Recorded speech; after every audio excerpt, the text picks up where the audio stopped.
vale 30 pontos, a outra vale 30 pontos, a outra vale 40 pontos. Para que isso? Para que vocês se mantenham informados e atualizados, porque quando for fazer a prova final, vocês já estudaram toda a disciplina, tá certo? E vai ter uma aula bônus, que é uma aula que nós disponibilizamos no YouTube, que é para completar o livro Declaração de Fé.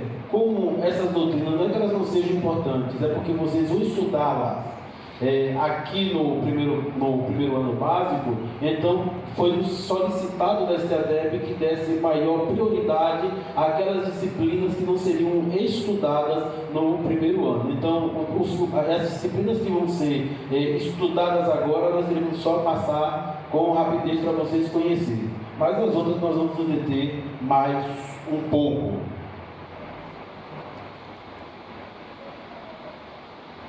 Temos aqui doutrinas em panorama. À luz da Bíblia, à luz de quem? Da Bíblia. Doutrina é um ensino normativo, terminante, final, derivado da onde? Da Sagrada Escritura, como regra de fé e prática de vida para a igreja e para os seus membros. As doutrinas da Bíblia são santas, divinas, universais e imutáveis. Esse é o conceito que eu quero detalhar um pouco para vocês. À luz da Bíblia, a doutrina é um ensino bíblico normativo. Se é um ensino bíblico normativo, é uma regra que é coercitiva, é uma regra que é imposta a todos. Se você cumpre, você está bem com quem normatizou. Se você não cumpre, você tem algo para pagar ou prestar conta diante de quem estabeleceu a norma. Se você obedece à lei do trânsito, você não deve nada aos órgãos de trânsito. Se você infringe a lei de trânsito, você também tem suas penalidades. Então, norma, ela é coercitiva, tá? Foi escrita, foi publicizada, todos têm conhecimento, ela é uma norma. Vocês já observaram que o ímpio, ele não conhece nada da Bíblia, mas bastou o crente pisar o pé fora da faixa, ele pergunta: é assim que você é crente? É verdade. Não, porque ele sabe que dentro da Bíblia existem normas rígidas, normas severas, e pela conduta do crente dá para se saber se ele está obedecendo ou não às doutrinas. Mas aí a doutrina é um ato normativo, tá? Esse ato normativo, ela precisa estar ou transmitida culturalmente ou transmitida da forma escrita. Aqui nós temos ela transmitida da forma escrita, que passa de geração a geração. Mas ela não é só uma norma, ela é norma escrita, mas ela é terminante. Quando fala assim, é terminante, eu quero dizer para os irmãos, não tem como negociar. Deus não vai passar a mão na cabeça para flexibilizar essa norma para quem quer que seja. Ela é terminante e ela é final, ou seja, terminante porque não vai se flexibilizar, e final porque ela vai ser até o final, ela vai ser essa verdade, ela não vai mudar. Antigamente, irmãos, adultério no Brasil era crime. Hoje, adultério no Brasil é moda. E não tem juiz que possa penalizar alguém pelo crime de adultério. Antigamente, aqui no Brasil, uma moça que se casava, se ela não fosse virgem, o marido poderia ir em 24 horas e cancelar o casamento. Essa lei, esse artigo não existe mais, porque não é um artigo terminante e nem final. Sofreu mutações, a cultura muda, aí as normas mudam. Só que com Deus o negócio é diferente. Com Deus é assim, a cultura muda, o tempo avança, as pessoas criam suas mudanças, mas Deus permanece o mesmo, e a sua verdade continua a mesma, imutável. Então, e essa norma, ela é derivada das Sagradas Escrituras. Isso para nós entendermos que essa norma não vem de um dom de profecia. Essa norma não vem de um livro paralelo à Bíblia Sagrada. Seja todo homem mentiroso e Deus verdadeiro. O livro, o autor, o escritor pode ser o homem mais conhecedor que exista, mas se ele infringir as verdades da palavra de Deus, infelizmente o livro dele é colocado em escanteio, porque essa palavra ela tem que sobrepor. Então as formas bíblicas, ela é um ato normativo, terminante, não é flexível, ele é final, porque ele não tem tempo de durabilidade, não tem decadência, ele é derivado das Sagradas Escrituras, não vem de uma outra fonte, de um livro qualquer, de uma profecia ou de alguém, de um entendimento humano, e ela é regra de fé e prática de vida. Para quem? Para a igreja e seus membros. E essas doutrinas, queridos, é uma doutrina santa, ou seja, ela não tem mistura. Elas são divinas. Por que são divinas? Porque vem de Deus. Mas por que Moisés escreveu assim? Porque é a lei de Moisés. Por mais que na Bíblia você encontre escrito a lei de Moisés, não é assim que está escrito na lei de Moisés, mas a gente sabe que Moisés foi só o quê? O canal, porque a lei é o quê? Divina, é de Deus. E ela é universal. Nessa parte de universal, eu quero que vocês entendam o seguinte: universal, ela pode se dar em dois momentos: no tempo ou no espaço. Universal no tempo, ela alcança desde Adão até a consumação dos séculos. Ela não muda, ela é universal. E no espaço é que ela alcança tanto o Japão quanto o Brasil, a África, a Ásia, a Oceania, as Américas, a Europa. Não existe continente neste mundo que não seja alcançado por essas normas, e até o fim falará. Então, quando eu falo em universal, caracterize dessas duas formas: universal no tempo e universal no espaço geográfico. Vale em todos os locais onde você colocar a planta dos seus pés. Aqui no Brasil é proibida a pena de banimento. Você não pode maltratar um bandido, tem direitos humanos. Você vai em outros países que tem até a pena de morte, porque cada país constrói as suas próprias leis. Só que com Deus essas leis não estão em critério de julgamento, de aprovação ou reprovação. E deixa eu dizer uma coisa para vocês: uma congregação que eu estava dirigindo, eu fui orientar o líder dos novos convertidos, porque estava com um padrão de conduta incompatível, principalmente para cuidar desse departamento. Quando eu fui orientá-lo, ele disse assim: onde é que o senhor vai me dizer que isso está errado? Eu disse para ele: só nas Sagradas Escrituras. Olhando para a Bíblia Sagrada, você vai ver que você está agindo errado, está incoerente, está incorreto. Está escrito. A resposta dele foi: está escrito, mas eu não concordo. Os irmãos entendem? Então, o fato de estar escrito e ele não concordar, aqui ele entra, mas no céu, se concordar, não entra. Dentro da minha casa, as normas que prevalecem são as minhas normas. Meu filho, se quiser continuar morando comigo, tem que obedecer as minhas regras.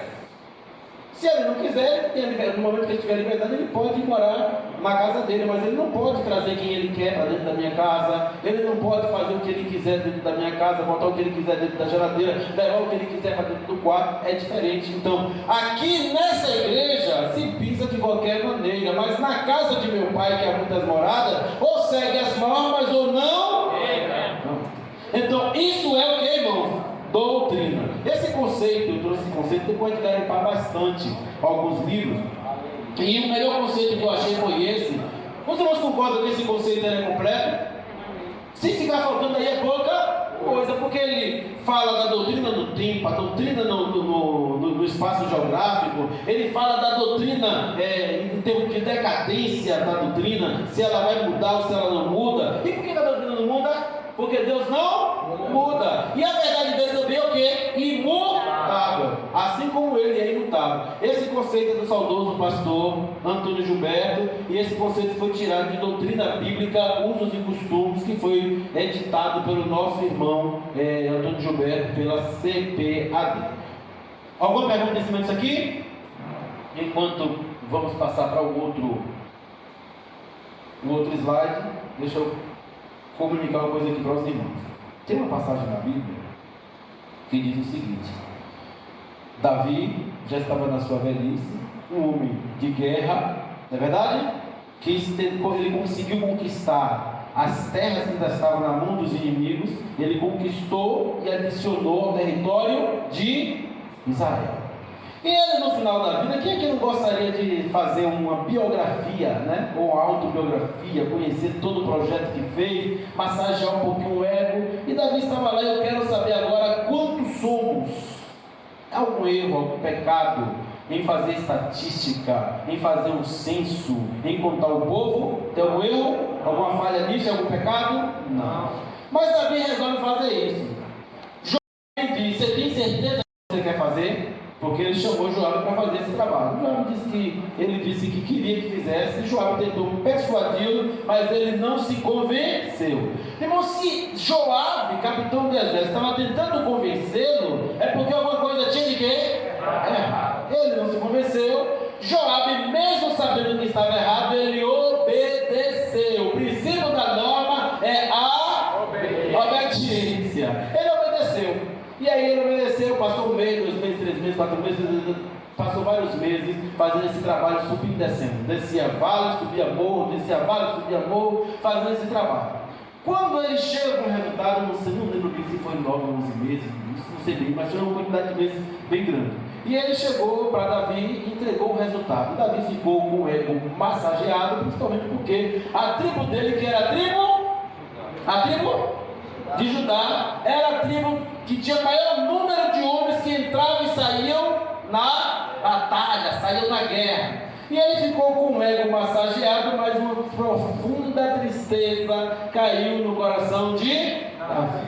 E aí veio o profeta e advertiu: olha, irmãos, tem decisões que se tomam que Deus não vai ficar, não faça isso. Não está lidando com criança, com bebê. Deus deixou Davi falar. Olha quanto tempo Deus ficou em silêncio. Davi projetou, mandou, não quis ouvir ninguém, passou vários meses e Deus em silêncio. Quando o resultado chega, agora profeta, vai lá e fala com ele. Diga para ele que ele fez coisa errada e que ele tem 3 penas para ser escolhido. Por quê? Quem descumpre uma norma arca com as... Você tem 3 penas para você escolher. Aí ele disse assim: quais são, né? Aí a primeira pena é você ser perseguido pelos seus inimigos. A segunda pena é vir uma peste sobre o povo. E a terceira pena é Deus matar a plantação e os animais, né? E aí vai faltar o quê? Ali. E aí Davi, qual foi o que Davi fez? Caiu na mão? Tinha essa proposta? Cai na mão do Deus vivo, porque Deus, quando ele castiga com misericórdia. E aí Davi aceitou, e Deus aí fez o quê, irmãos? Mandou a peste. Mas ele não disse que ele que queria cair na mão do Deus vivo? Dessas 3, qual era que deveria ser julgado Davi? A sentença que seria dada a Davi, qual era? Ser perseguido, porque só ia atingir a quem? A ele. Mas Deus mandou a peste e começou a matar a multidão. Agora eu pergunto a vocês: onde é que estava o pecado? Onde é que estava o pecado de Davi? É aí que vem a norma. Porque Deus, ele não castiga sem antes escrever. Não tem assim na Constituição? Não existe pena, no Código Penal também, não existe pena sem uma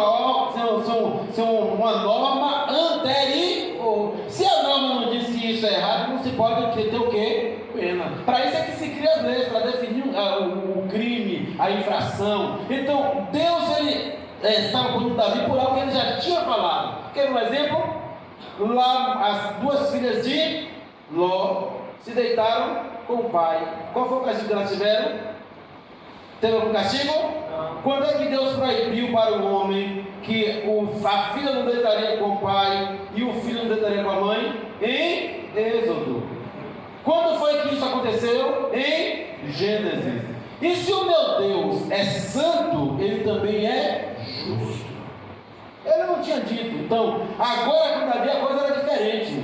Você errou. e eu vou te punir. E eu vou te punir da forma correta. Irmãos, lá em Números, me parece capítulo 31, Números 31, tem um versículo que diz assim: quando vocês contarem o povo, quando for contar do povo, os homens de cada casa onde você chegar, que tiver de 20 anos para cima, terão que pagar meio ciclo, que é oferta para o tabernáculo. Se era oferta, era coisa o quê? Sagrada. E Deus não negocia o sagrado. E então, o que foi que Davi fez? Qual foi o pecado de Davi? Descuidar-se, achar que ele poderia quebrar o pacto que Deus havia selado na sua norma. Me parece que é Números 31, se não me falha a memória.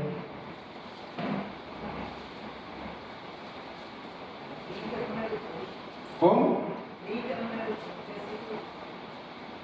Pronto, lê para mim, irmão. Lê em voz alta para mim? Lembra do primeiro. E falou Moisés às cabeças dos tribos dos filhos de Israel, dizendo: esta é a palavra que o Senhor tem ordenado.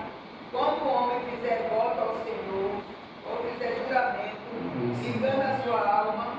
Não é isso, não. É o que fala da contagem.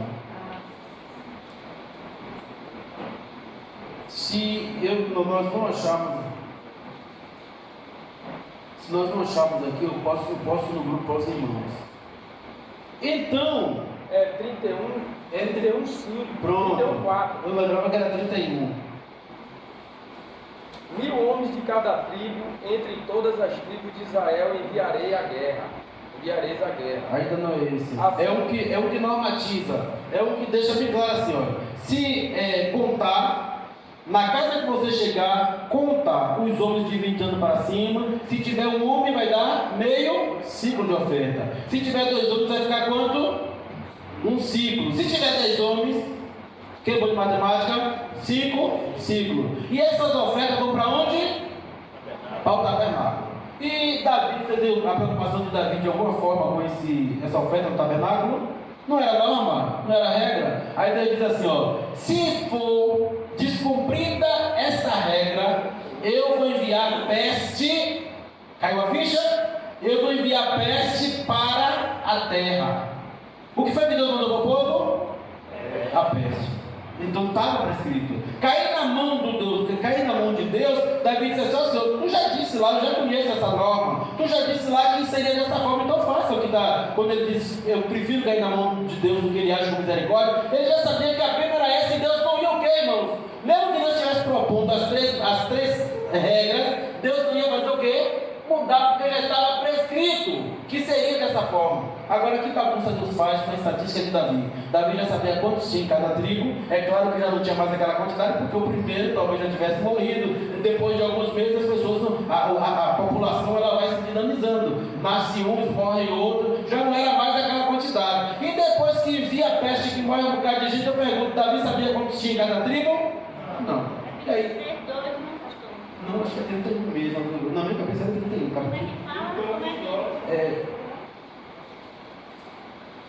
Fala do ciclo, da contagem do povo, do ciclo, para trazer o tabernáculo. Depois eu vou trazer isso para vocês. Então, queridos, a partir do versículo 28, é o 31, né?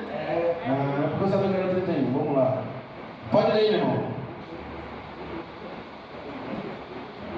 Também não é esse, não. Não é esse, não. Se acalme, que eu vou passar para vocês. Eu tenho esse versículo aqui fácil. Depois que Davi ele vê o anjo de onde saiu o quê? A sentença. Ele estava onde? Na terra de Araúna. Ele vai fazer um sacrifício para que Deus aplaque aquela sentença, para que o anjo do Senhor não mais permita a mortandade em Israel. Quando ele vai até a terra de Araúna, quando vê, reverencia-se a Davi, e nessa reverência Davi diz o que foi fazer no terreno, no quintal, na propriedade de Araúna. E aí Davi disse que foi fazer um sacrifício. Araúna prontamente oferece para Davi o seguinte: está aqui o carro de boi, está aqui os bois. Aproveita, eu te dou para você fazer um sacrifício. O que foi que Davi respondeu? Não oferecerei ao Senhor sacrifício que não me custe. Por que ele disse isso? Porque ele tinha lembrado, irmãos, que sacrifício também tinha um preço. Ele já estava pagando um preço porque tinha infringido uma norma. Ele não queria agora infringir um outro preço. Os irmãos entendem? A norma, aquilo que Deus estabeleceu, é final, é terminante, é determinante, não é mutável, não está à disposição do ser humano para negociar com Deus. O que Deus definiu na Sagrada Escritura, isto é desde o princípio e até o fim falará. Nós temos aqui, não vai dar para acredito, nós temos credo, confissão, regra ou declaração de fé. Dá para os irmãos lerem aí? Não, né? A Bíblia é a palavra de Deus e única autoridade inerrante para a nossa vida. Aí o que é o credo? O credo do latim está escrito, o significado é eu creio. Quando você vê uma igreja falar do credo, qual igreja é? Que fala muito do credo? Católica. Mas o que é o credo? Às vezes a gente não sabe. Credo significa no latim eu creio. Então a Bíblia é a palavra de Deus e a única autoridade inerrante para nossas vidas. Qualquer outra coisa pode conter erro. Às vezes a gente pega uma revista de escola dominical e contém um erro ou outro, né? É um erro de grafia, é um erro de interpretação doutrinária, mas a Bíblia, ela é inerrante. Ela é inerrante na verdade e inerrante no seu cumprimento, porque a palavra de Deus não cai por terra, não cai sequer um tio. Ela é inerrante. O credo, ele usa a Bíblia como sua fonte primária. O que é o credo? Eu creio, então a minha fé, o meu credo usa a Bíblia como fonte primária. Eu posso usar, se tem fonte primária, existe também o que? Fontes secundárias, terciárias. E quando eu posso, que exemplo eu posso dar de fonte secundária? Um dicionário hebraico. Que outro exemplo eu posso dar de fonte secundária? Um livro. Esse livro aqui é uma fonte secundária. Mas se de alguma sorte esse livro conter algum erro, eu tenho que voltar para quem? Para a fonte primária, que é alguém? A Bíblia Sagrada. Então a Bíblia é a fonte primária e todo credo, eu não posso tirar um credo a partir desse livro, mas com o auxílio desse livro eu posso tirar um credo da Bíblia. Mas sempre a fonte primária vai ser a Bíblia. O que a Bíblia diz, nós não questionamos. Infelizmente hoje tem muitas pessoas discutindo, questionando, relativizando as Sagradas Escrituras. Isso aqui foi para o tempo da lei, isso aqui foi para o tempo antigo. Hoje Deus falaria de uma outra forma. Irmãos, Deus não relativiza a sua verdade. A verdade de Deus, ela é absoluta. Então a Bíblia é fonte primária. Essa verdade, ela não tem prazo de validade. Um livro de direito que você compre há 10 anos atrás não tem mais nenhum valor, porque já mudou tudo. Mas a Bíblia, ela foi escrita já tem milhares de anos e ela continua com sua eficácia, com sua validade. E a minha fé, a minha crença, ela tem que estar fundamentada na Bíblia Sagrada. E tem pessoas que se atropelam, se comprometem com outras coisas. Por exemplo, a Bíblia diz isso, mas Aristóteles traz uma explicação, Sócrates está... Você está colocando fermento aonde não pode ser levedado. A norma, ela é terminante. Está escrito lá em Apocalipse: até o fim falará. Quem acrescentar alguma coisa, Deus vai acrescentar o quê? Das pragas. Quem diminuir, Deus vai diminuir também parte das barbas da vida. Então, queridos irmãos, essa Bíblia, ela não está aqui para ser questionada. O credo, sim, a forma como eu creio está sim para ser questionada. Nós vamos chegar ao ponto daqui a pouco desse questionamento. A Bíblia, no segundo ponto ali, na explicação de Philip Schaff, a Bíblia é a palavra de Deus ao homem. Ou seja, quando eu leio a Bíblia, é Deus falando com quem? com o homem. Mas o credo é a resposta do homem para Deus. Deus fala para você através da Bíblia e você põe em prática dizendo: Senhor, eu creio. Os irmãos entenderam? O credo é a resposta do homem para Deus. A Bíblia é a palavra de Deus para o homem. O outro ponto aqui: a Bíblia revela a verdade em forma popular de vida e fato. Eu gosto de trazer esse exemplo aqui. Quando João estava na ilha de Patmos, Deus ele fala para João. Na verdade, Jesus ele fala para João. Quando Jesus fala para João, João diz que ouvia o som da sua voz como voz de muitas, como som de muitas. E aí vocês observam alguém que está à beira da catarata, a cachoeira com aquele som belo, né? As cascatas ali, parecendo um louvor ao teu ouvido. Aí de repente chega alguém à beira daquela catarata e começa a conversar com a catarata. Essa pessoa é normal? Sério, irmão, essa pessoa é normal? Conversar com a água, falar com a água, sim, tudo bem, meu nome é Jailson, não, sim, eu estou entendendo, não pode atravessar, não. Você vai dizer que essa pessoa não tem o quê? Juízo perfeito.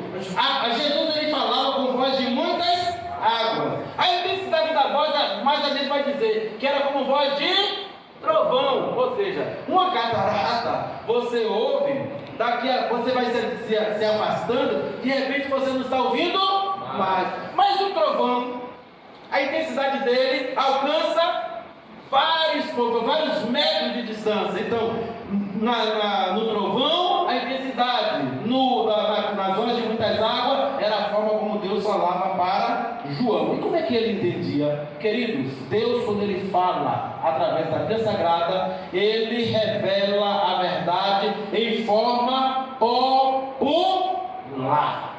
Ele vai falar com você da forma como você entende, e não da forma como ele poderia falar, em um mistério que fosse inacessível, porque senão Deus não estaria se revelando as suas verdades para cada um de nós. Deus ele se manifesta a sua glória, ele se revela de diversas maneiras através do universo, mas as suas verdades, quem ele é, nós só conhecemos a partir das Sagradas Escrituras. E por que ele usou a linguagem popular?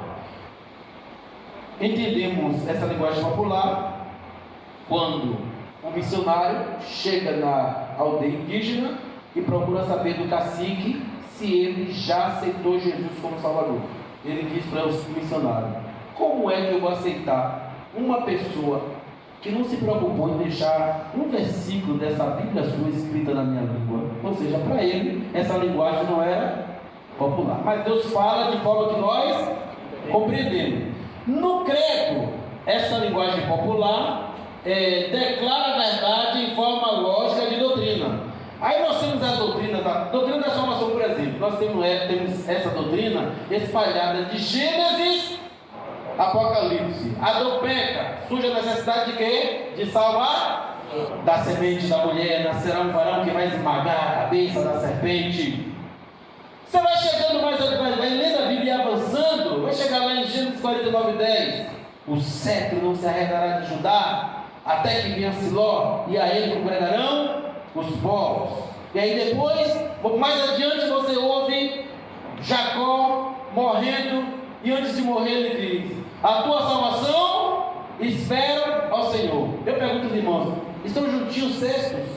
Não, estão espalhados nas Sagradas Escrituras. Mas quando a Bíblia ela traz essas doutrinas pulverizadas nos livros, quem é o profeta messiânico? Isaías. Mas só tem profecia sobre Jesus em Isaías? Não. Quem é o profeta escatológico do Antigo Testamento? Mas só existe profecia ligada ao final dos tempos de Daniel? Não. Está pulverizado nas Escrituras. Daniel, profeta, que concentra o maior número de profecias escatológicas. Isaías é o profeta que fala de muita coisa, mas concentra o maior número de profecias messiânicas. Mas em todos os livros se fala de Jesus. Inclusive a Jo chega e diz assim: ó, para vós que temeis, Malaquias, para vós que temeis ao meu nome, nascerá. Quem é o Sol da Justiça? Essa profecia é o quê? Messiânica. E Malaquias é profeta messiânico? Não. Lá em Ageu está dizendo assim: ó, e virá o desejado de todas as nações.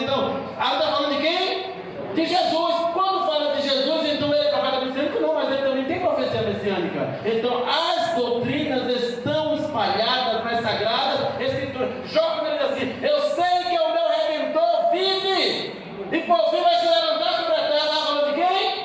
Jesus, que já vivia eternamente com o Pai, mas um dia ele ia se levantar sobre a terra. Eu pergunto a você: ele era profeta messiânico, Jó? Não. E era profeta? Não. Vocês entendem, doutor? As doutrinas da Bíblia estão pulverizadas nas Sagradas Escrituras, de Gênesis a Apocalipse.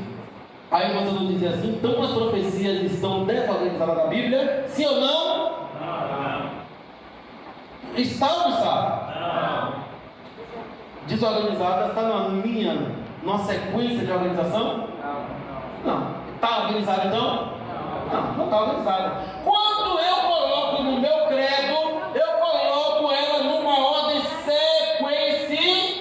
sequencial. Conceito, características, as suas regras, onde está escrito, em que circunstância foi escrito. E você faz um estudo dentro de sorte que quando você começa a estudar a salvação, você conhece a salvação no início, meio e fim.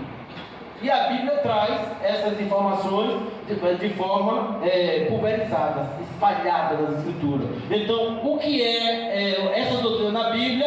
Elas foi escrita de forma popular, de vida e fato, no momento que foi necessitando. Elas foram inspiradas, mas quando no credo eu coloco essa verdade de forma lógica. Essa verdade na forma lógica da doutrina, para que seja compreensível. A Bíblia tem a pretensão de ser didática em determinado assunto?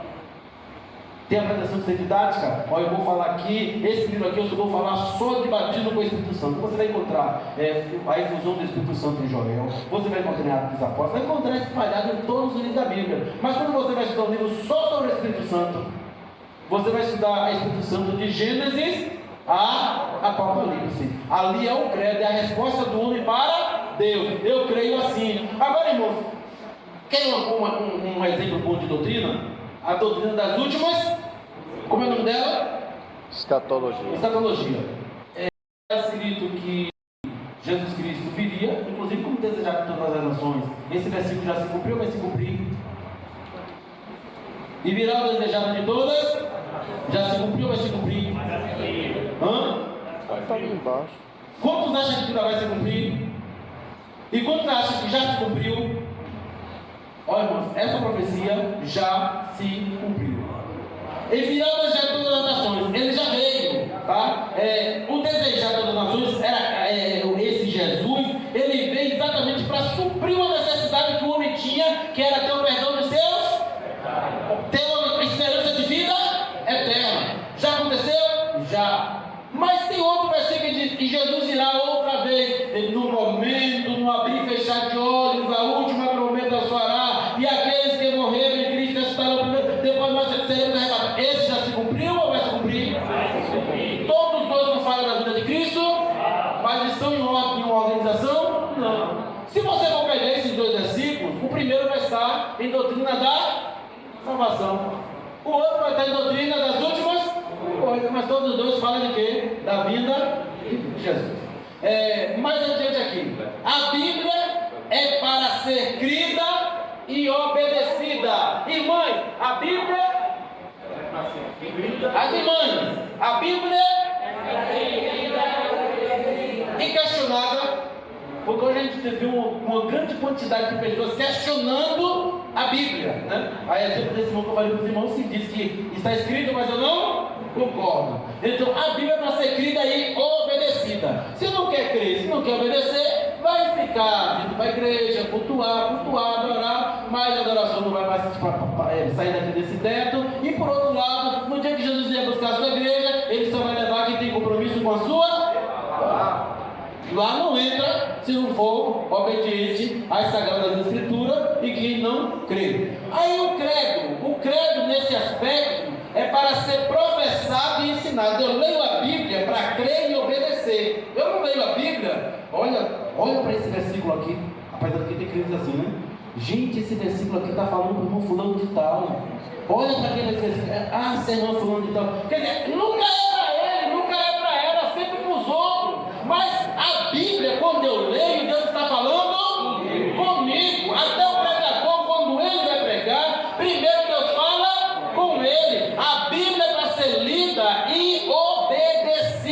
ser crida. Eu creio, eu obedeço. Depois, no meu credo, eu tenho que professar e ensinar, porque está escrito. Não sou eu que estou dizendo, é a Bíblia Sagrada. Então o credo é essa resposta. Eu obedeço e agora eu estou pronto para ensinar. A Bíblia precisa ser interpretada e compreendida para uma adoração consciente a Deus. Se eu não consigo interpretar a Sagrada Escritura, eu não vou conseguir prestar um culto da forma como Deus merece. A preocupação de Deus quando ele tirou o povo de Israel do Egito foi o quê? Quanto tempo os irmãos sabem, os irmãos que talvez já tenham ouvido por aí, quanto tempo levaria para chegar do Sinai, depois que atravessa o Mar Vermelho, até Canaã? Quanto tempo levaria? 40 dias? É isso que a gente tem ouvido pregar por aí. Mas toma cuidado, tá? Abra aí Deuteronômio, capítulo 1. Deuteronômio 1. Quem tem uma boa voz, leia para mim. Deuteronômio 1, versículo 1 e 2. Essas são as palavras que Moisés falou a todo Israel, dali no Jordão, no deserto, na planície de fronte do mar de Sul, entre Parã e Tofel, e Labã, e Azerote, e de Zaabe, 11 jornadas há desde Horebe, caminho da montanha de Seir, até Cades Barneia. Pronto! 11. O que é essa jornada? Se você tem que ver outra tradução, vai ver que está escrito 11 dias. 11 dias. Não está 11 dias? 11 dias, de lá até Cades Barneia. Então, se alguém sair de lá do Sinai, eu não estou dizendo do Egito, o Sinai fica depois que atravessa o Mar Vermelho. Desde o Egito até Cades Barneia, levaria o todo de Canaã, de Sinai até o Egito, deveria levar mais ou menos uma semana. Então Israel poderia fazer essa peregrinação no máximo em 20 dias. É porque a gente ouve as pessoas pregando, mas tira de onde essa conclusão? Aí eu vou dizer que tira. É uma interpretação da Bíblia Sagrada, por isso que está escrito aqui, ó. Precisa ser interpretada e compreendida. Eu não posso sair ensinando o que eu não entendi direito. Então, eram 11 jornadas do Sinai até Cades Barneia, mas existia ainda um local, uma distância entre o Sinai e o Egito, onde eles estavam, a terra de Gozen. Então vamos supor que fosse mais uns 5 dias ou 4 dias, de 15 a 20 dias. Só que Deus, isso é o tempo, esse é o cronômetro no tempo do... O cronômetro no tempo do... Só que a jornada com Deus é diferente, quem dita o tempo é Ele. O Cronos, eu me programo no meu Cronos, mas a resposta vem do Kairos de Deus. Quando Moisés fala isso, Moisés está dizendo assim: olha, vocês chegaram pertinho de Canaã com 2 anos de jornada. Ou seja, o projeto de Deus era para o povo de Israel passar apenas... Vamos lá. No cronômetro, normalmente, naturalmente, sem intervenção divina, estariam no máximo em 20 dias. Que são 20 dias lá em Canaã.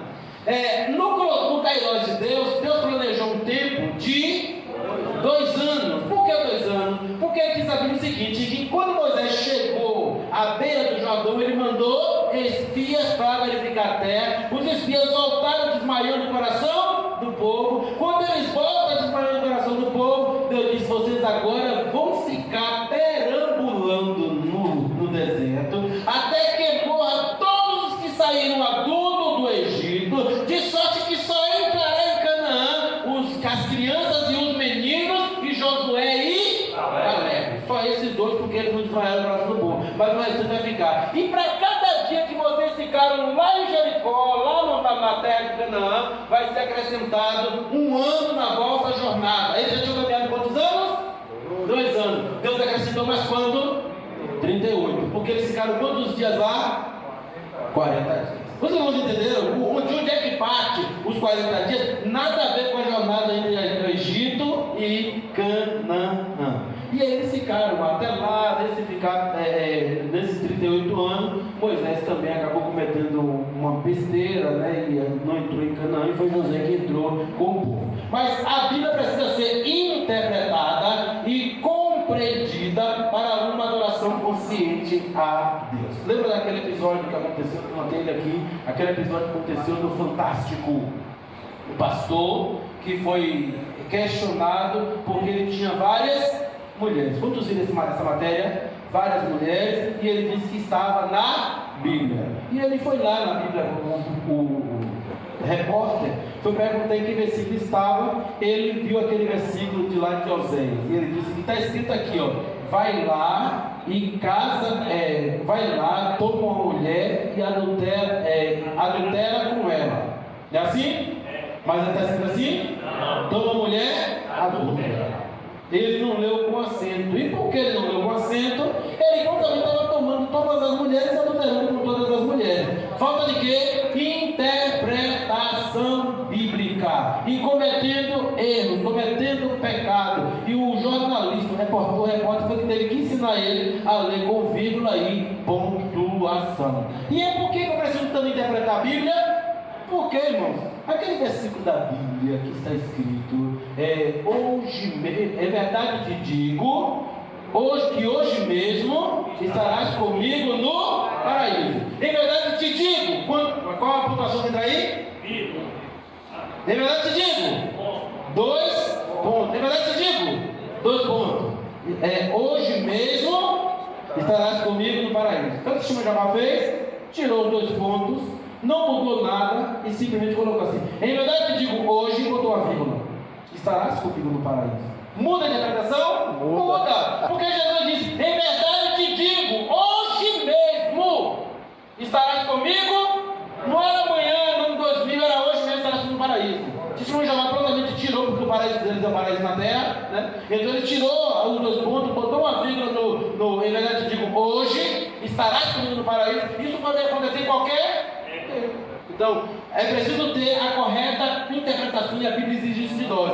E o credo vai depender dessa interpretação. Permita um melhor conhecimento bíblico e ajuda na preparação da fé de novos. Permite um melhor conhecimento bíblico e ajuda na preparação de fé de novos membros da igreja. Não vou ler esse livro, não. Meu negócio é com Deus, eu só leio Bíblia. E aí vai ler da Bíblia entendendo o seu próprio modo. De vez em quando, irmão, o crente precisa ler uma lição de escola bíblica dominical, ler um livro bíblico, tirar uma dúvida com o pastor, porque ele não é dono da verdade. E tem coisas na Bíblia que precisam ser bem interpretadas. Aquele versículo que tinha escrito lá em Provérbios: cada um beba água da sua própria cisterna. Aí as pessoas, teve um grupo de pessoas que estavam com uma novidade da urinoterapia. Eles estavam se curando através da ingestão da própria urina, mas A não podia ingerir a urina de B, só podia ser a própria. E aí quando fui se analisar, tinha nada a ver. Beber água da própria cisterna, o contexto estava falando do homem, a fidelidade do homem dentro do casamento. E aí a sociedade bíblica ficou preocupada com esse texto. E aí foi lá buscar o original, porque a Bíblia é a fonte primária. Mas aí quando eles vão buscar no original, vão buscar no dicionário hebraico, eles estão buscando em fontes secundárias. E está descartada a fonte secundária? Não, até o momento que não vai de encontro às Sagradas Escrituras. Não encontraram que o significado era esse mesmo. Aí depois foram buscar em livros históricos. Quando chegaram nos livros históricos, descobriram que tinha um livro de provérbios, uns provérbios que eram falados na época, e toda vez que se falava que um homem estava traindo a própria mulher, dizia que ele estava bebendo em cisterna dos outros. Aí foi aí que a Sociedade Bíblica do Brasil disse o seguinte: esse texto poderia ser interpretado hoje no outro provérbio popular. Qual é o provérbio popular? Não pule a cerca. É a mesma coisa, a diferença é que aqui hoje fala dessa forma, lá se fala em não beber água da própria cisterna. É por isso que eu preciso ter a interpretação. Não, eu não preciso estudar nada não, porque aqui eu oro e Deus mesmo me mostra. O pastor está pregando errado, o pastor não está ensinando corretamente, porque Deus me mostrou de outra forma. E aí a gente vai cometendo vários erros. Um pregador foi pregar na minha e diz o seguinte, ó: Deus me revelou, não está escrito não, que José lavava as cuecas de Potifar. Aí vai criando heresias, vai criando ensinamentos falsos, errôneos. Por quê? Porque está procurando interpretação própria. Vai buscar de Deus, vai procurar estudar. Paulo, quando ele estava velho, ele disse que já estava para morrer, ele sabia que daquela prisão ele não saía. Ele pediu para Marcos: passa em tal lugar, pega a minha capa, pega meus livros e pega os pergaminhos. Eu ainda tenho sede de conhecimento. Bíblico e ajuda na preparação da fé de novos membros da igreja. Vai ensinar novos crentes, seja tu exemplo também dessas normas. A confissão de fé, o credo, a regra de fé ou a declaração de fé são interpretações autorizadas, ou seja, Deus não vai castigar ninguém por interpretar as Sagradas Escrituras. Eu posso dizer para vocês que na Bíblia tem um tratado teológico? Quem arrisca? Sim. Qual é? Atos 16. Não, um livro que é chamado Tratado Teológico. Um livro mesmo. Quem se arrisca? Hebreus. Hebreus, ele traz uma reinterpretação do Antigo Testamento, aplicando ao Novo Testamento. E ele faz com tanta propriedade, com muita profundidade. Ali é considerado um tratado teológico. Tem outro tratado teológico na Bíblia, só que é chamado de teologia prática. A carta de Tiago, uma teologia prática. Ele traz ali várias recomendações, e alguns teólogos até dizem que Tiago está para o Novo Testamento, assim como Provérbios para o Antigo. Velho não, irmão, velho é que a gente joga fora. Antigo Testamento.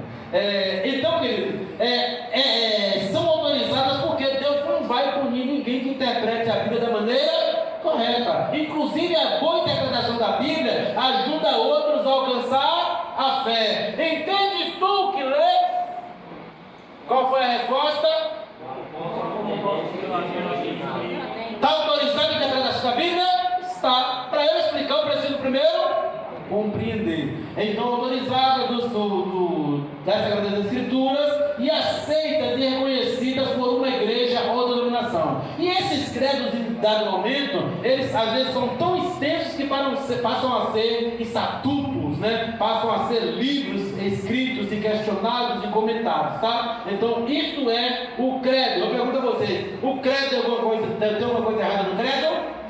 Não. Contanto que ela seja uma interpretação autorizada. Eu não posso fazer interpretação que Deus não me autorizou. Exemplo: existe o purgatório? Existe? Está escrito em algum lugar na Bíblia? Então eu estou o quê? Autorizado. Dentre as coisas que estão explícitas, aquilo que está escrito, eu estou autorizado. Mesmo assim, tem algo versículo na Bíblia que diz: o que não está escrito, o que foi escrito para quem? Nós homens. O que não foi escrito é um mistério, é segredo de Deus. Não questiona não. Isso aqui já é suficiente para que eu herde a salvação. O credo.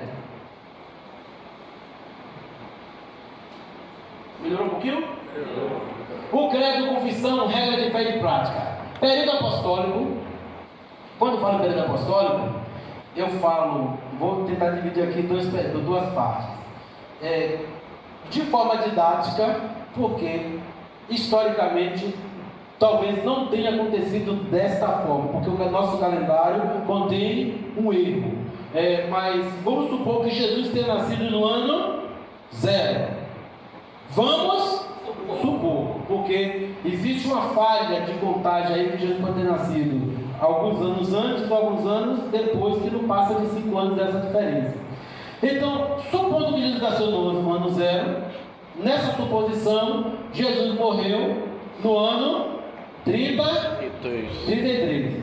Pegando a margem de erro, entre os anos 30 e os anos 35, Jesus estava morrendo, a graça estava sendo alcançada, ele estava bradando na cruz do Calvário: Pai, aquela promessa que estava em aberto lá no Jardim do Éden, que a semente da mulher esmagaria a cabeça da serpente, podemos comemorar porque está consumado.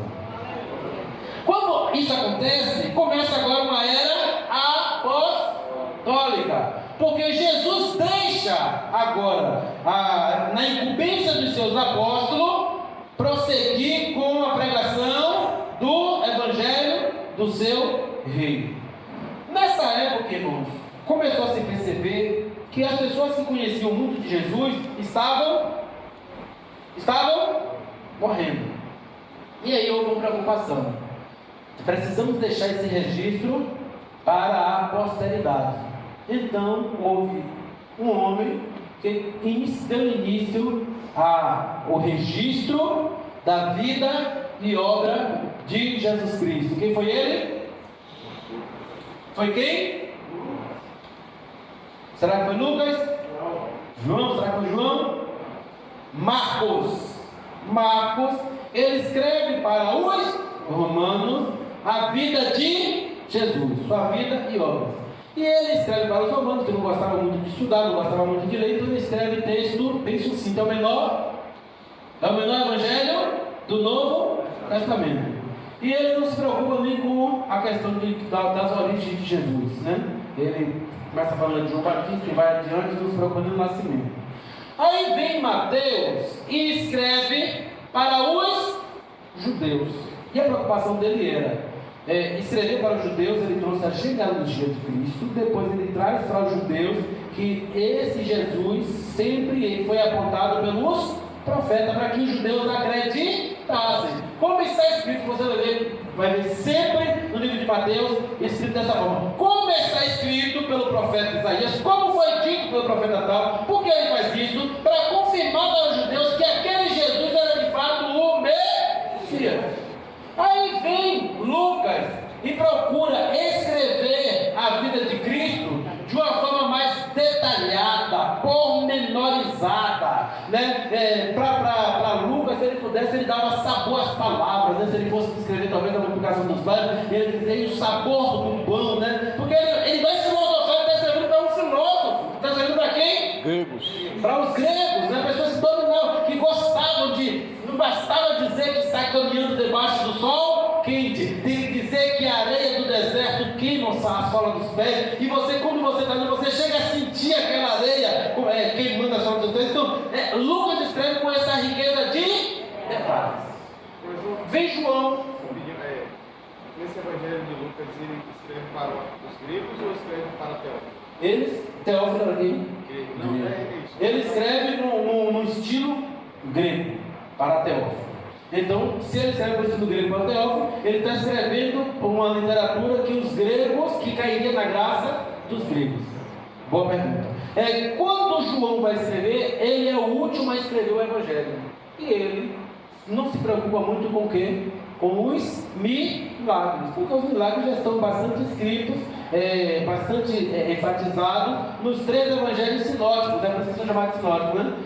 Mateus, Marcos, Lucas e Lucas, eles tratam o que falta em um, tem no outro, mas me parece que 56% do conteúdo é muito parecido entre eles.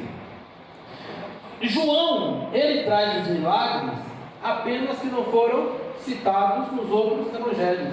Por exemplo, o cego de nascença, o outro, a ressurreição de Lázaro, o outro, a água. Então são milagres que ele cita, mas ele se detém mais nos ensinamentos, nas doutrinas, naquilo que Jesus instruiu. E depois ele diz que se fosse escrever tudo que Jesus fez e ensinou, que não caberia em livros. Então, na época apostólica, a produção literária foi, eu falei o quê? Na época apostólica, a produção literária foi os evangelhos, ou foram os evangelhos, Atos dos Apóstolos e as cartas de Paulo e as cartas pastorais, e a carta aos Hebreus, a carta de João, de Tiago, de Judas e o livro de Apocalipse. Foi essa a produção do primeiro século. E no Apocalipse Deus encerra o cânon sagrado. Lembre-se que tem um mistério muito grande. A Bíblia começa com No princípio criou Deus. E termina assim, Apocalipse. E criou Deus novos céus e nova terra. Vocês entenderam a conexão que a Bíblia guarda? Quando eles se preocupavam com esses registros, que foi a única produção, veio o século II. Quem foi o último apóstolo a morrer? João. Antes dele morrer, foi o que Jesus falou. Jesus fez com ele, reservou um espaço para ele na ilha. Na verdade, os romanos queriam destruir João, queriam silenciá-lo. Só que Deus tinha outro plano. Quando Jesus estava para partir, Jesus ele restaurou a vida de Pedro e lhe conferiu um ministério.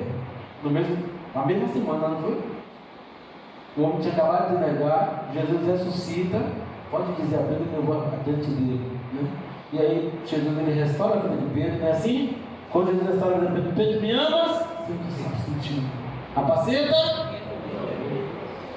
Depois faz a segunda vez, terceira vez, e Pedro entendeu ali, ou não, irmãos? Quantos acreditam aqui que Pedro entendeu que ele seria o primeiro pastor da igreja primitiva? Quantos entendem aqui dessa forma? Ele entendeu sim. Estava ele aqui conversando?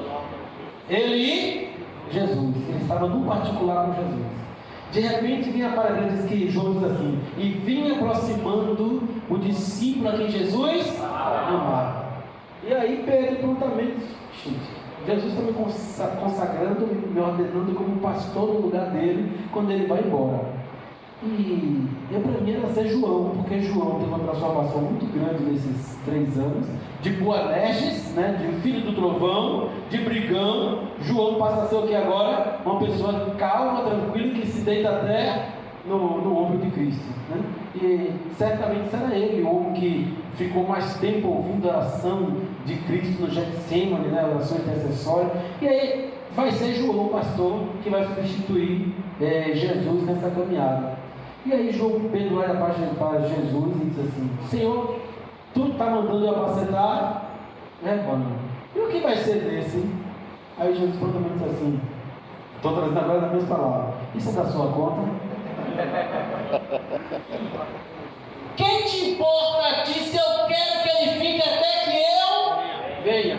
Só tinha ali quantas pessoas, irmãos? João, agora tinha o quê? João, Jesus e Pedro.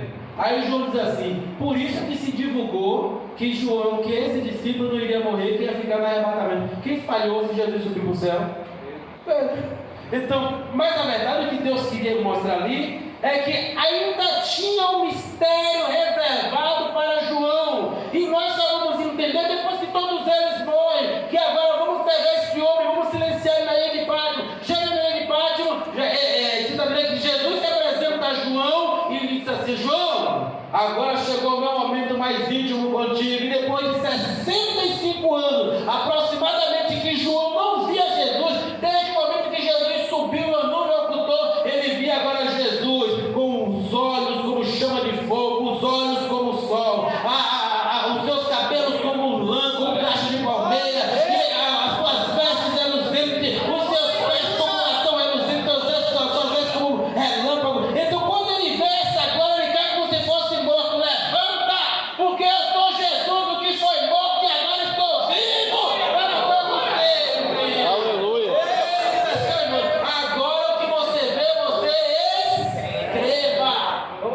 É o particular que Deus tinha com João. Te guardei até hoje. Meu Deus. Alguns até pensavam, era para o arrebatamento. Não é para o arrebatamento, não. É para te dar o privilégio de você escrever o último livro do campo sagrado. E quem acrescentar alguma coisa agora, a partir de agora, eu vou acrescentar as pragas do final dos tempos do juízo. Tá? Então, irmãos, é isso que Deus está mostrando para nós, que aquela época encerra-se a produção literária dos evangelhos, das cartas, mas só que doravante aconteceriam algumas coisas que entrariam na igreja.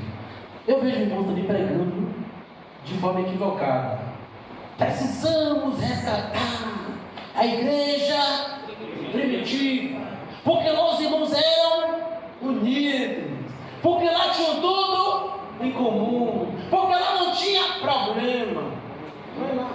Onde tem gente tem problema. Aqui, graças a Deus, aqui não tem. Mas onde tem gente não tem problema. Já começou com Pedro e João. Pedro e João. E o que vai ser deste? Eu já estou se achando. Ó. E o que vai ser deste? Então vai de desprezo? E o que vai ser deste? Depois nós vimos uma disputa entre Paulo e Barnabé. E mandando o quê? Depois ele chega de reprova. Um obreiro, Paulo, reprovou quem? Marcos. Quando chega no final do seu ministério, diz assim: pede a Marcos para passar em outro lugar. Estava pregando nesse lugar, irmão. A irmã disse assim: ele ia ficar lá sem o livro dele, sem as capas, sem. Não é assim que nós vamos crente, irmão. Eu sou realista no pensamento dela. Ele ia ficar lá sem as capas, sem os pergaminhos. Eu disse assim: mas minha irmã estava pedindo a capa porque ele disse que o inverno já estava chegando. Ele ia morrer de frio. Você não entende? Então, a tradução era essa. Mas só que com o tempo começou a surgir heresias de anjos, heresias de final dos tempos, heresias de que Jesus era totalmente espírito, que Jesus não veio em carne. Se Jesus não veio em carne, irmãos, eu tenho condição de vencer o pecado? Não. Jesus ele veio em quê? Em carne. Senão não teria condição. Se Jesus não ressuscitasse dos mortos, eu poderia pregar que eu ia ressuscitar? Por isso que ele é primícia dos quê? Homem. Então, começou a surgir heresias. E aí, para atacar as heresias, nós cremos assim. Vamos definir aqui o primeiro credo. Os anjos são inferiores a Cristo, superiores aos homens. Espíritos ministradores. Eu não tenho anjo da guarda. E os credos começou assim, não começou num livro, começou surgindo aos poucos. A ponto, olha a evolução como ficou. Tem credos que são universais, que também são conhecidos como credos ecumênicos. Se na tua prova tiver essa pergunta, entenda aqui de uma vez por toda.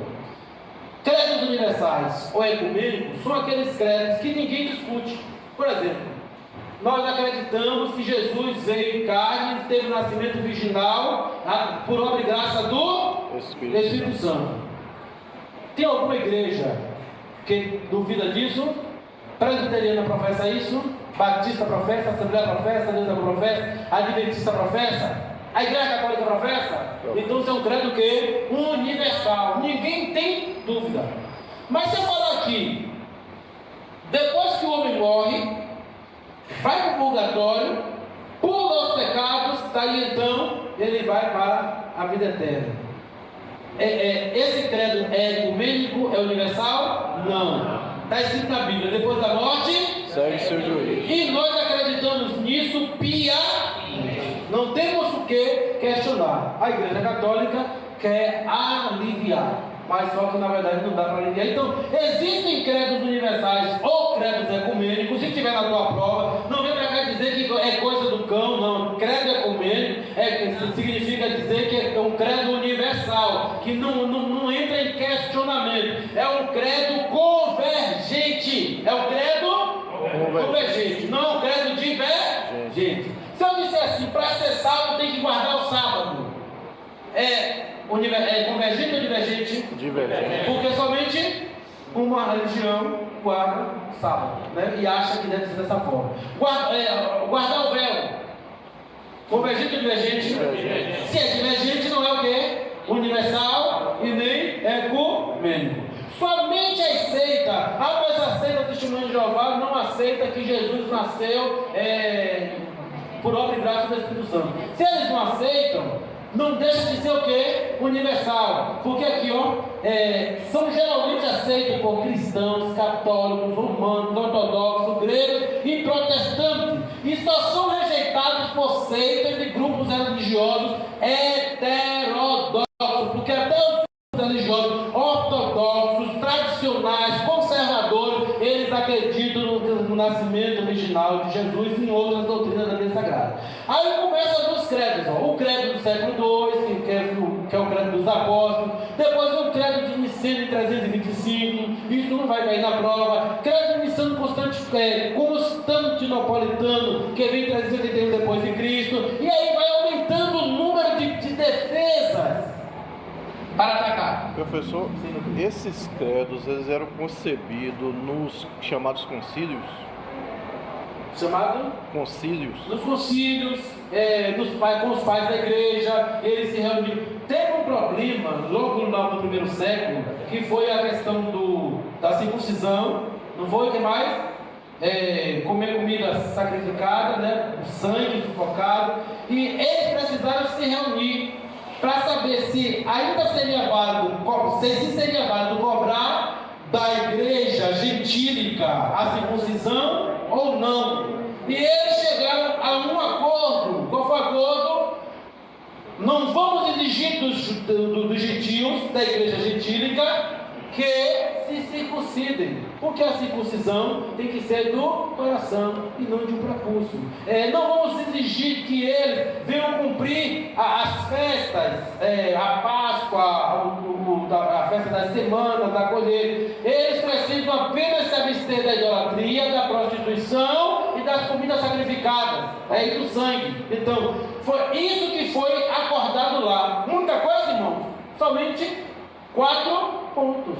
Estava iniciando, mas hoje, se a gente for ver, existe tanta heresia que precisamos cercar todas essas heresias com vários credos, com vários pontos. Sabe aquele vírus que vai multiplicando no corpo, que você precisa colocar antivírus para ir disseminando, erradicando esse vírus do teu corpo? Assim também é a produção do credo.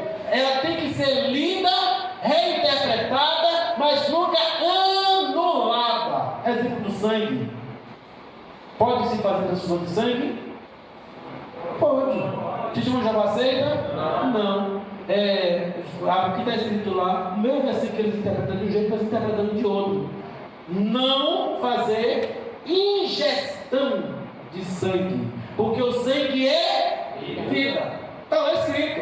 Eles prontamente entendem também que não devem fazer injeção de sangue. Mas o sangue injetado não é vida? Os alunos entenderam a questão lógica? Se ingerido, ele vai passar para a forma sanguínea? Não. Mas se injetado, sim. Vai ser vida? Sim. Vai estar correndo no lugar certo? Sim. Eu não vejo porque se vai estar proporcionando uma longevidade para alguém. E Jesus derramou até a sua última gota de sangue para salvar a humanidade. São interpretações que eles fazem e que isso aí deixa de ser um credo que é universal, porque uns aceitam e outros não. O credo de Niceno, em 325, o credo de Constantinopla, em 381, depois precisou outros credos, em 451, e o credo de Atanásio, no ano 500. Fica uma pergunta agora.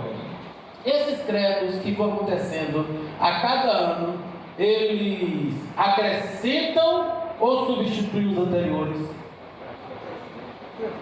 Por exemplo, no ano primeiro aconteceu de que disseminaram a heresia de que Jesus veio em espírito, que ele não veio em carne. Aí vai lá e pega o texto de Paulo e diz: nós cremos como Paulo escreveu, Jesus nascido de mulher. E quem é nascido de mulher não é bicho, não é espírito, é o que? Um ser humano. Então vai e derruba essa heresia com esse versículo e com outros estudos que é através da Bíblia. Quando chega mais adiante, aí vem a teoria de que Jesus era 100% homem e 100% Deus. Ou é 100% uma coisa ou 100% outra. E aí vai para a Bíblia. Jesus era verdadeiramente homem e verdadeiramente Deus. Onde é que entra a matemática aí, verdadeiramente? Onde é que entra? Em lugar nenhum. Não tem 100% em lugar nenhum. É verdadeiramente homem, verdadeiramente Deus. Ele é homem e é Deus. Vai acrescentando, sem negar o credo anterior. Mas não existe Espírito Santo. Aí vai lá e cria o credo. Não existe batismo com o Espírito Santo. Se anular que existe o Espírito Santo, vai se falar do batismo com o Espírito Santo. Ah, não existe os dons, vai se falar dos dons espirituais. E se anular o Espírito Santo, nem o batismo do Espírito Santo. Vocês não entendem? O credo, eles são complementares. Eles não se anulam, são complementares, são interpretações autorizadas da Bíblia Sagrada. Vamos aqui mais adiante.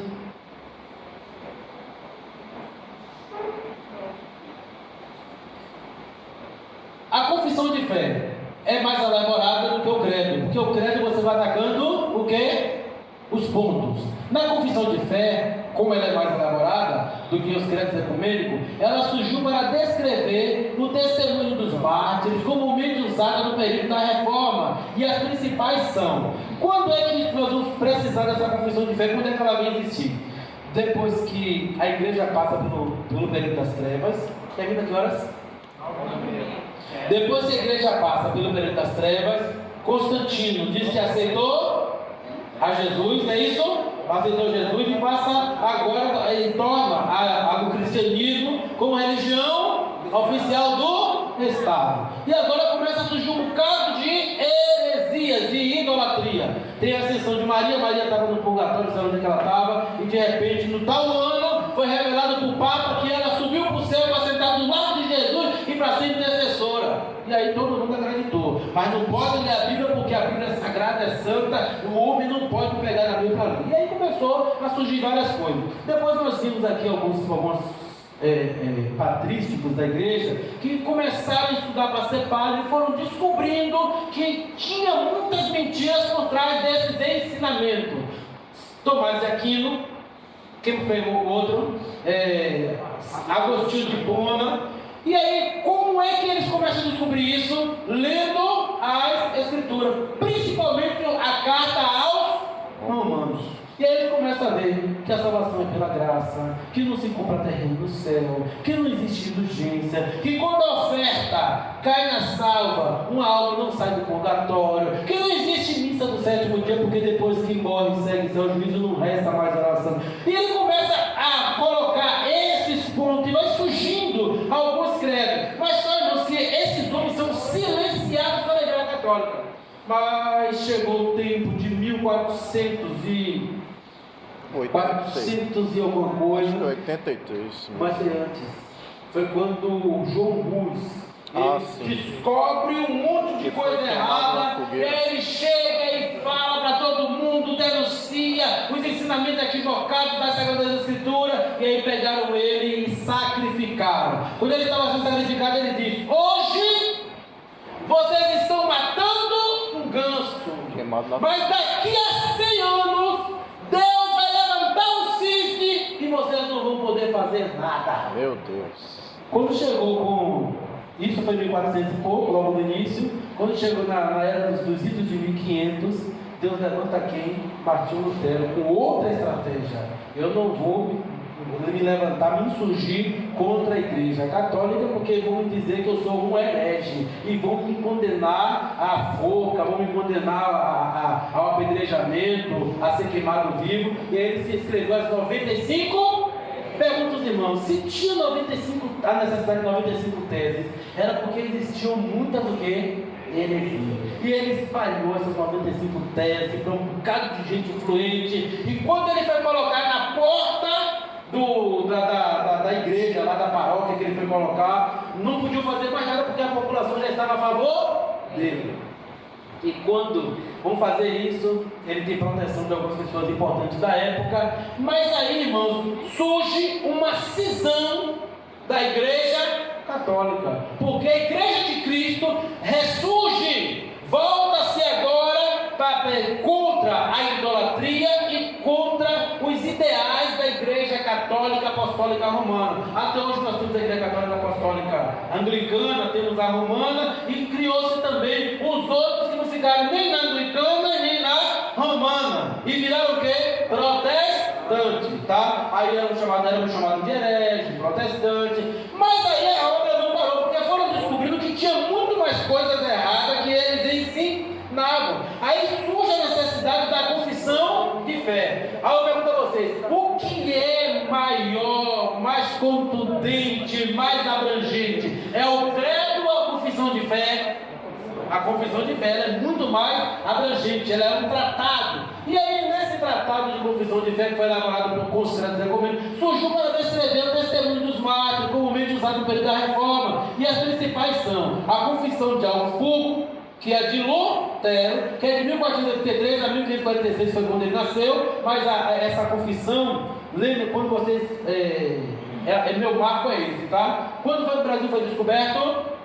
1500. Enquanto o Brasil estava sendo descoberto aqui, a Igreja Católica estava aqui catequizando os índios. Lutero estava na Alemanha fazendo ressurgir a Igreja primitiva. Enquanto os portugueses estavam roubando a riqueza nacional em nome do Evangelho Católico, ele lá estava dizendo que a Igreja Católica ensinava mentiras. Tá? Então, surgiu aqui então, foi elaborada essa primeira confissão, foi elaborada por Felipe Melanchthon em 1530. Estava no auge aqui da catequização dos índios. Depois veio as confissões helvéticas. Houve a necessidade de criar uma confissão helvética para interpretar a Bíblia. Eu disse a vocês que o credo é a interpretação autorizada da Bíblia ou das Sagradas Escrituras. Então vamos aqui ver o que está certo e o que está errado para nós nos santificarmos, para nós agradarmos a Deus. Então começou a surgir essas confissões. Veio a segunda em 1566, a terceira, a última por Heinrich Bullinger em 1575, que foi sucedido por Ulrico Zwinglio em 1404 a 1531. A confissão também de fé gaulesa dos países de Gales, né? Que foi por João Calvino. Quem não conhece aqui João Calvino? Quando João Calvino, inclusive, ele no credo dele, Deus só vai salvar quem ele quer. Não adianta ser crente a vida toda, se Deus não quiser salvar, Deus não salva. Já vem um outro credo, que é Armínio. O credo dele é que todos que vêm a Cristo, de maneira nenhuma, ele lança fora. Porque o Filho do Homem veio buscar salvar o que estava porque Deus amou o mundo de tal porque Deus para que todos. Isso, todos. Então isso derruba algumas séries do calvinismo. Mas tem o credo deles também, é autorizado, onde é que está errado o calvinismo? Lá não vai ter salvação? Não posso dizer isso. O importante é eles estarem prontos no dia do arrebatamento. Se eles estiverem prontos no dia do arrebatamento, eles sobem crendo de forma diferente. O importante é porque sem a paz, seguir a paz com todos, sem a qual mas não vai ver a Deus sem o quê? Sem a santificação. Se eles tiverem santificação, mesmo que creia de forma diferente, eles verão a Deus. Do contrário, não. A confissão de fé escocesa, 1560. Vocês não percebem que aí os países da Europa, estou falando países da Europa, o Brasil imergido no catolicismo, e a Europa passando por essa revolução, criando confissões de fé, estudando a Bíblia, cada um no seu campo, tentando descobrir. A Bíblia é para ser lida, não é só para os monges, não é só para os padres, é para estar na mão de todos. E eles estudavam, reestudavam, viam os credos, e aí eles descobrindo belga. Quando eu falo confissão belga, que país é? Bélgica. Confissão de fé escocesa, confissão de fé gaulesa, País de Gales, Catecismo de Heidelberg, e agora a Alemanha. Aí você tem aqui confissão da Igreja Anglicana. Aí você tem uma outra confissão de fé. Então você observa que houve uma corrida contra o tempo. Quem começou essa corrida? Quem deu início? Martinho Lutero. E aí colocou todo mundo. Não, a gente foi enganado tanto tempo, 1200 anos. 1200, de 1500, de 300 a 1500, 1200 anos a igreja ensinando o que ela queria. Agora nós temos a oportunidade de conhecer porque conhecendo a verdade ela vos libertará. Então todo mundo começou a confissão arminiana, que foi em 1610, ampliada em 1618 e ratificada. Ou seja, ela não foi retificada não, ela foi confirmada em 1621. Quantos calvinistas temos aqui? Calvinista temos? Quantos arminianos temos aqui? Só que os arminianos são vários. Tem arminianos que creem na atualidade dos dons e tem arminiano que não crê na atualidade dos dons. Os arminianos pentecostais e os arminianos tradicionais. Nós somos arminianos pentecostais. Oh, glória! A confissão de fé de Westminster produzida na abadia de Winchester, Westminster, em Londres, a pedido do parlamento britânico, um país que inclusive foi o centro de missões naquela época, e foi de 1643 a 1647. A obra de declaração de fé, agora nós vamos ver um pouquinho dessa daqui. O trabalho de elaboração literária de confissão de fé está acabado? Está acabado? O trabalho de inspiração canônica está acabado? Inspiração canônica, sim. A inspiração canônica está terminada. A norma ela é terminante, final e imutável. Mas o credo, ele é interpretação autorizada das Sagradas Escrituras. Vou dar um exemplo aqui. Quando surgiu a televisão, as igrejas proibiam crente ter em casa o quê? Televisão. E aí o crente não tinha televisão em casa. Primeiro conversou com o rádio, depois o rádio foi permitido, não podia ter televisão. Porque o televisão era o demônio que o crente botava na sala. E aí depois de vários estudos, chegou-se à conclusão que aquilo ali era do conservadorismo das pessoas e que aprendiz sobre a televisão. Não porém coisas más diante dos meus olhos. Eu posso fazer algum uso, só não posso assistir pornografia, coisas errôneas, coisas que desagradam. Hoje, infelizmente, o crente não vai para o carnaval, mas traz até o carnaval para dentro de sua sala. Não vai para a escola de samba, mas traz a escola de samba para dentro. Então, é a mesma coisa que está lá, o seu coração está preso. Mas houve uma reinterpretação do texto bíblico. Porque quando eu era criança, eu já ouvia até pregar assim: ele consultará a madeira e ele consultará, está lá no profeta menor, ele consultará com a sua madeira e a parede lhe responderá. Isso aqui está falando da televisão, nada a ver, né? Mas era dessa forma que era pregado. Depois houve uma reinterpretação, mas graças a Deus, essa geração é a geração que, irmão, santa, né? Que buscava conhecer a Bíblia Sagrada. Então, essa obra de declaração de fé, que é um documento eclesiástico, escrito, eclesiástico, porque está vinculado a uma igreja ou denominação. Esse daqui, por exemplo, é da Assembleia de Deus, mas outras igrejas têm.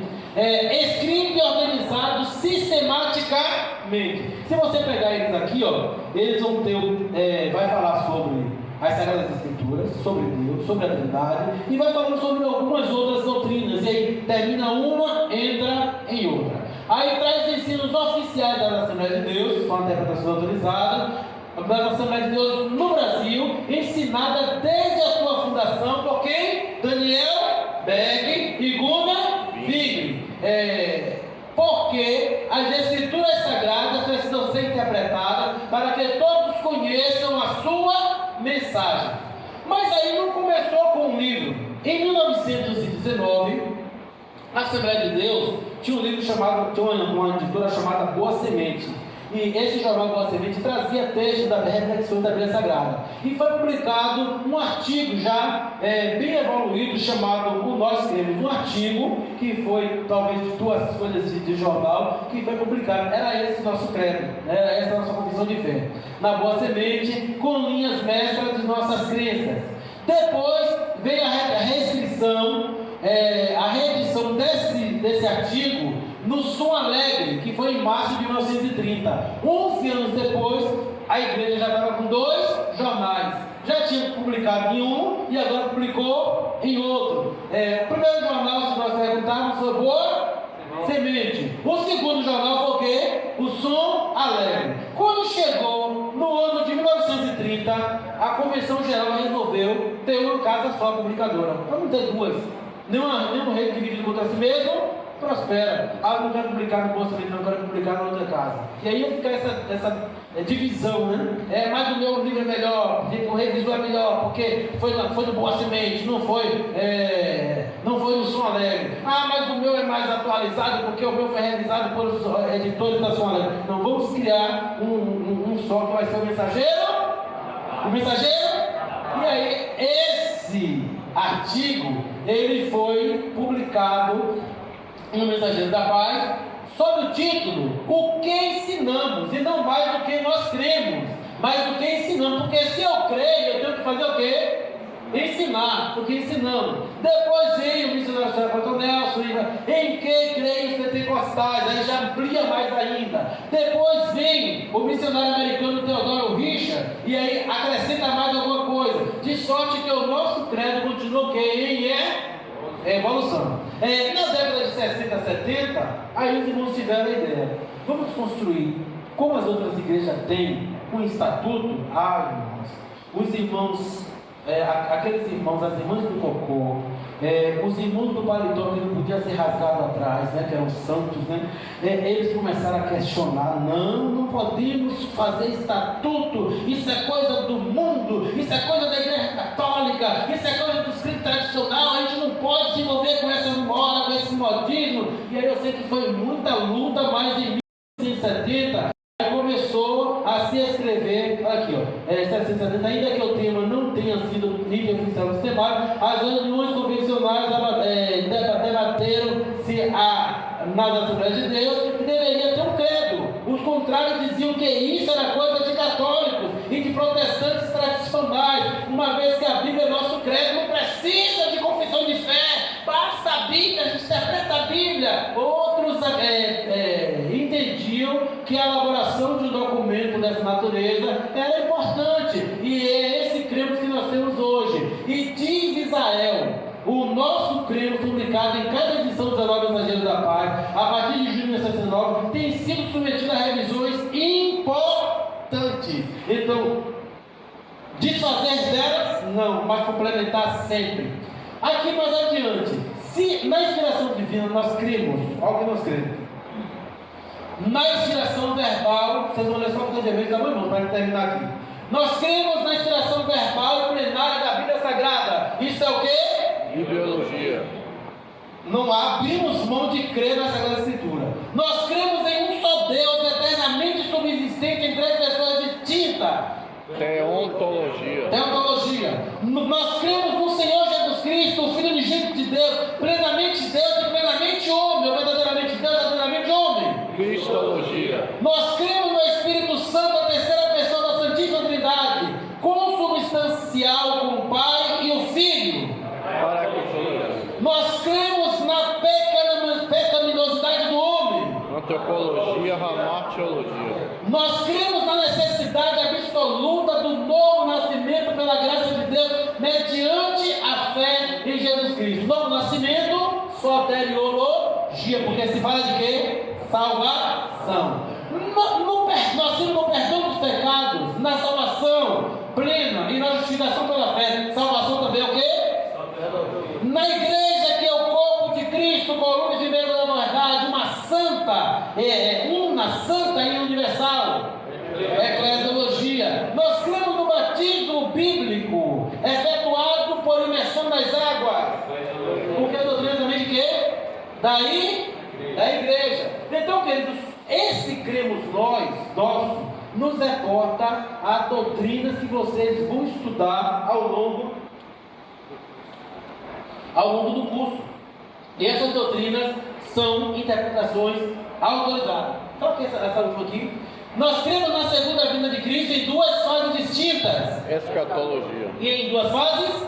Sim, porque o adventista só crê em uma única fase. Que Jesus Cristo já veio, já vai levar os Jesus, já vai julgar todo mundo. Não crê que vai ter o arrebatamento da igreja, vai ter a grande tribulação na terra, enquanto as bodas acontecem no céu.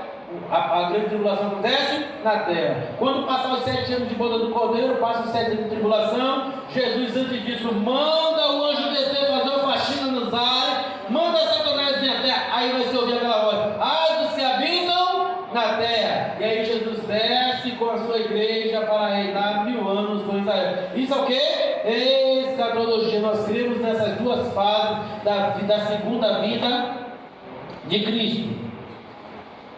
As Sagradas Escrituras. Temos 10 minutos para finalizar? Com relação às Sagradas Escrituras, nós cremos, professamos e ensinamos que a Bíblia é a palavra, não contém, ela é a palavra de Deus, revelação escrita de Deus, dada para a humanidade. O que o Senhor Jesus Cristo chamou as Escrituras aqui, que Jesus chamou a Escritura de quê? Palavra de Deus. E que os livros da Bíblia foram produzidos. As Escrituras Sagradas são de origem divina. Seus autores são que? Seres humanos. Escreveram por inspiração verbal e plenária do Espírito Santo. Vocês acreditam que Deus ele ditou as palavras, cada palavra que era para se escrever? Ou Deus inspirou e respeitou o vocabulário de cada um? Inspirou e respeitou. Para vocês não esquecerem mais, o pastor José Gonçalves recebeu um convite para pregar na favela do Rio de Janeiro, e ele disse que ele não estava sentindo a vontade. Não quero, não dá para ir, hoje estou precisando de ouvir, não para e não para ensinar a pregar. E Deus falou com ele: você vai, porque eu tenho algo para falar com aquela igreja, com aquele povo hoje. E aí, depois de tanta insistência, ele foi. Chegou lá, irmãos, coração abatido, estou vazio, estou fraco, eu queria ouvir. E aí Deus de repente usa uma nova convertida dentro da igreja e diz: meu servo, fique frio, que eu vou te tirar dessa boca quente. Foi Deus ou não foi? Só Deus e ele sabia o que ele estava passando. Só que Deus usou a mulher para falar a linguagem dela. Já pensou que aquela mulher tem um vocabulário, tem um idioma dela, tem um vocabulário dela regional, o vocabulário dela da favela? O pastor ficou tão cheio de Deus e disse assim: pastor, não releve não, porque ela é nova convertida e vai fazer a Constituição dessa semana. Deus vai te usar a mulher para usar em profecia, vai falar para ele na linguagem da favela. Os irmãos entendem? Então, quando Deus inspira a palavra, cada um vai falar dentro do seu vocabulário. Você não vai esperar que Amós, que era boiadeiro, tenha o mesmo vocabulário de Isaías, que vivia no palácio dos reis. Vocês vão entender? Você não vai esperar que Pedro, que era pescador, tenha o mesmo vocabulário de apóstolo Paulo, que era poliglota. Vocês vão entender? Então Deus inspirou. Pedro chegou a dizer assim, ó: como o nosso irmão Paulo mesmo diz, coisas que até eu tenho dificuldade de entender. Vocês vão entender? O vocabulário de Paulo para Pedro às vezes era difícil de compreensão, ou de difícil compreensão. Então Deus ele traz a inspiração, e aquele ser humano inspirado por Deus vai traduzir dentro do seu, conforme o seu vocabulário, inspiração verbal e plenária do Espírito Santo. Estrutura: são 66 livros inspirados por Deus, 39 no Velho, ou no Antigo, né? E 27 no Novo. Irmãos, é errado chamar o Antigo de Velho? Não, muita gente chama. Eu não gosto, porque velho é aquilo que não presta, é aquilo que a gente joga fora. Antigo. E o idoso, nem ele vai ser chamado de velho, ele é idoso, né? Então, para mim, é o Antigo Testamento e o Novo Testamento. Ele é antigo, e o antigo, as antiguidades, têm mais valor do que as coisas novas, né? Uma cadeira da década do ano de 1900 é mais cara do que qualquer cadeira agora, qualquer conjunto de sala de jantar. Então, o Antigo Testamento, escrito por ordem de Deus, e muitas vezes você vê: o que você vê, escreva. E o Espírito me ordenou a escrever. Moisés, traga as pedras da lei, da segunda vez. Traga as pedras, você vai lavrar e vai trazer, porque eu vou escrever. Mas só que Deus não podia descer para escrever toda a Bíblia. Ele usou pessoas para fazer o quê? A sua inscrição, né? E ele usava os seres humanos. Escrito por ordem de Deus, em torno de 1600 anos, por cerca de 40 anos, em circunstâncias distintas. Por quê? Em circunstância distinta. Isaías escreveu dentro do palácio, mas Daniel escreveu aonde? No palácio, mas no cativeiro. Ezequiel escreveu dentro de uma prisão, dentro de um cativeiro e fora do reduto da Babilônia. Já Jeremias escreveu sendo perseguido e escreveu algumas vezes até preso. Boa parte das cartas, algumas das cartas de Paulo foram escritas aonde? Na prisão. Então, em circunstâncias diversas esse texto é escrito. E aí eu pergunto a vocês, independente das circunstâncias, há alguma colisão do texto bíblico? Ela é o quê? Uniforme. Ela fala de um único Deus verdadeiro. De sorte que, o que me chama mais atenção é isso. Jeremias ficou aonde, irmãos? Em Jerusalém, quando o povo foi para o cativeiro. Ezequiel ficou à beira do caminho, à beira do rio Quebar. E o Daniel foi mais adiante, entrou em Babilônia. O mesmo Deus que usava Jeremias cá em Jerusalém, crucificado, usava Ezequiel na beira no meio do caminho e usava Daniel. E você não vai ver nenhuma colisão entre as profecias. Por quê? O escritor poderia ser 3 distintos, mas o autor era um só. Quantos autores tem a Bíblia? Então não venham para cá na prova dizer que são cerca de 40 autores. São cerca de 40 escritores. Teve alguns que escreveu vários livros e teve livros que foram escritos por algumas mãos. Exemplo de quem? Crônicas, né? O escritor de Crônicas, vocês acham que ele viveu mais de 700 anos escrevendo todos os textos que passaram por lá? Não, um começava, um terminava, outro dava continuidade e foram escritos por várias mãos, tá? Então, esses registros da Bíblia Sagrada durou cerca de 1.600 anos, 40 anos, em circunstâncias distintas. A classificação do Antigo Testamento é dividida em ordem: Pentateuco, livros históricos, livros poéticos e livros proféticos. No Novo Testamento, os evangelhos, histórico, epístolas e revelação. O propósito, revelar o próprio Deus. Depois nós temos expressar a vontade, com a vontade, a humanidade. Onde é que eu vejo que é pecado adulterar? É pecado mentir? Na Bíblia Sagrada. Se não existisse Bíblia, eu não saberia que isso é errado, que é pecado, que isso fere a santidade de Deus. O poder da palavra de Deus, ela é considerada espada do Espírito. A espada do Espírito é porque ela serve para atacar e para defender. É a única arma, irmão.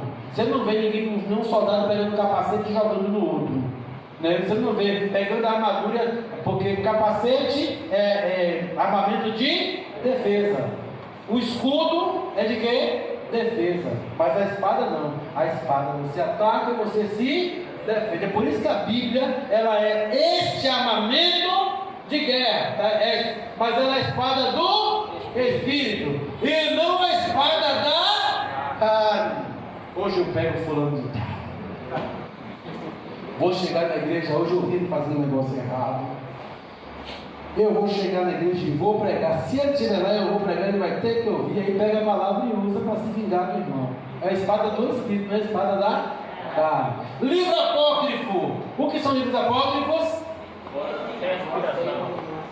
Os livros cuja autenticidade são questionadas e eles não foram aceitos como livros canônicos ou livro inspirado. Irmãos, as pessoas, para ganharem notoriedade, escreviam cartas depois da era apostólica e depois colocaram dizendo que foi Paulo que escreveu, aí esses livros eram chamados de pseudo-epígrafos, ou seja, eram livros falsos que alguém botava, mas se eu botar meu nome ninguém vai comprar, ninguém vai aceitar, então deixa eu botar o nome de Paulo, de Barnabé, e aí vinham várias coisas.